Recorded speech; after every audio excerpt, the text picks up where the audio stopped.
High. তো আবারও চলে এসেছি একটা নতুন ব্লগ নিয়ে। আমার মেয়ের জন্য হোমমেড স্যারেলাক্স তৈরি করব, তো সেটাই তোমাদের সাথে আমি শেয়ার করব।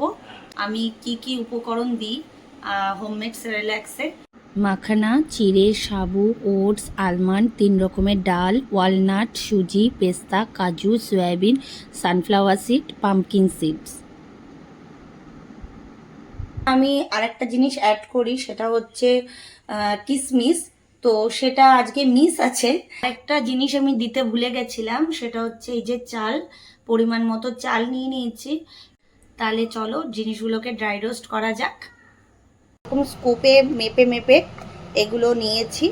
তো স্কুপ না থাকলে ছোট বড় বাটি তোমাদের পরিমাণ মতো নিয়ে তোমরা করতে পারো। তো এগুলো থাকলে ভালো হয়, বাট না থাকলে কোনো ইস্যু নেই। বসিয়ে দিয়েছি আমি 2টো কড়াই, কারণ তাড়াতাড়ি হবে। আর জিনিসটা যখন করবে তোমরা একদম ফ্লেমটা আস্তে দিয়ে নেবে। তো এটা করা একটু সময় সাপেক্ষর ব্যাপার। এটা ধরো 1-1.5 ঘন্টা তো ম্যাক্সিমাম তো লাগেই। আমি তো 2টো কড়াইতে বসিয়ে নিয়েছি। আগে তো প্রথম প্রথম আমি একটা কড়াইতে করতাম, তো সমস্যা হয়ে যেত। তো তারও বেশি লাগতো, কারণ অনেকক্ষণ ধরে আস্তে আস্তে করে এগুলোকে ড্রাই রোস্ট করতে হবে। হোমমেড যে স্যারেলাক্সটা, আমি আরও 7 মাস থেকেই আমি ওকে এটা খাওয়ানো স্টার্ট করেছি। কারণ ডক্টর আমাকে বাইরের দুধ লিখে দিয়েছিল, যে বাইরের যে প্যাকেট যে দুধ মিল্কগুলো হয়, তো আমি এনেও ছিলাম আমার মেয়েকে খাওয়াবো, যে বাইরে যে স্যারেলাক্সগুলো কিনতে পাওয়া যায়। তো আমার মেয়ে একদমই খাবে না। অনেক ভাবনা চিন্তা করার পর ট্রাই করলাম। তো হোমমেড স্যারেলাক্স আমি ঘরে ট্রাই করে দেখি যে করে আমার মেয়ে খায় কিনা। আমি খুব অল্প করেই করেছিলাম, ধরো 4-5 দিন যাতে যাবে সেরকম অল্প পরিমাণেই আমি করেছি। তো সেটা করার পর আমি ওকে খাওয়ালাম। তো খাওয়ানোর পর দেখলাম যে না, আমার মেয়ে সেটা খাচ্ছে, আমার মেয়ে সেটা অ্যাপ্রুভ করে। তো তারপর থেকেই আমি ঘরেই এটা তৈরি করার স্টার্ট করলাম। তো তখন তো আর আমি ভিডিও করতাম না, তো আজকে আমি ভিডিও করছি। কারণ অনেকেই আমি ইউটিউবে দেখেছি, অনেকে অনেক রকমভাবে করে, আমি আমার মতো করে করছি। কারণ আমি সবার ভিডিও দেখেছি, কিছু কিছু ভিডিও দেখে সেটা দেখার পর আমি আমার মতো করে করার চেষ্টা করছি। এই হোমমেড স্যারেলাক্সটা বড় থেকে ছোট সবাই খেতে পারবে, তাই জন্য আমার মেয়েকে আমি এটাই খাওয়াচ্ছি। আমি মাখনাটা আর সুজিটা ড্রাই রোস্ট করব, তার আগে একটু ঘি দিয়ে নেব। তো ঘিটা যার যার পরিমাণ মতো দেবে।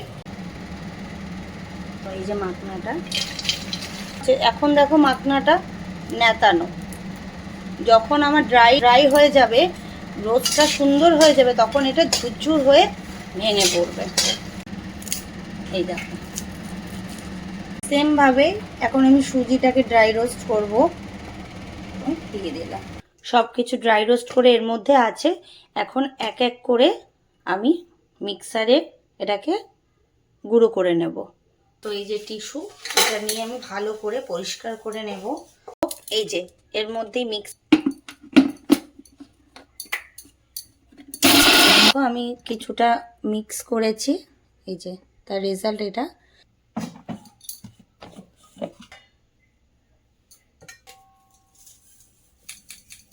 ঝাঁকিয়ে ঝাঁকিয়ে, এই দেখো এরকম ঝাঁকিয়ে ঝাঁকিয়ে, দেখো এই যে গুঁড়োটা পড়েছে, এটাই হচ্ছে আসল। তো এরকম করে করে আমি গুঁড়োটা করে নেব। তো এই যে পুরো গুঁড়ো করা আমার হয়ে গেছে, তার রেজাল্ট হচ্ছে এটা। তো আমার অবস্থা খুব খারাপ, কারণ এটা পুরো কমপ্লিট করতে পাক্কা আমার 2 ঘন্টা লাগলো। এই যে কাচের জার, এই কাচের জারটাতে আমি এখন রাখবো। তার আগে আমি দিয়ে এটাকে ভালো করে মুছে নেব। এটা এখন পুরো ক্লিন। এখন এটার মধ্যে সব রেখে, এই পাত্রেও রেখেছি, এই পাত্রেও রেখেছি, দিয়ে ডেইলি ইউজ করা হবে। আর যখন এটা দিয়ে শেষ হয়ে যাবে, বড়টা থেকে নেওয়া হবে। তো যতদিন যাবে, আবার শেষ হয়ে গেলে আবার করতে হবে।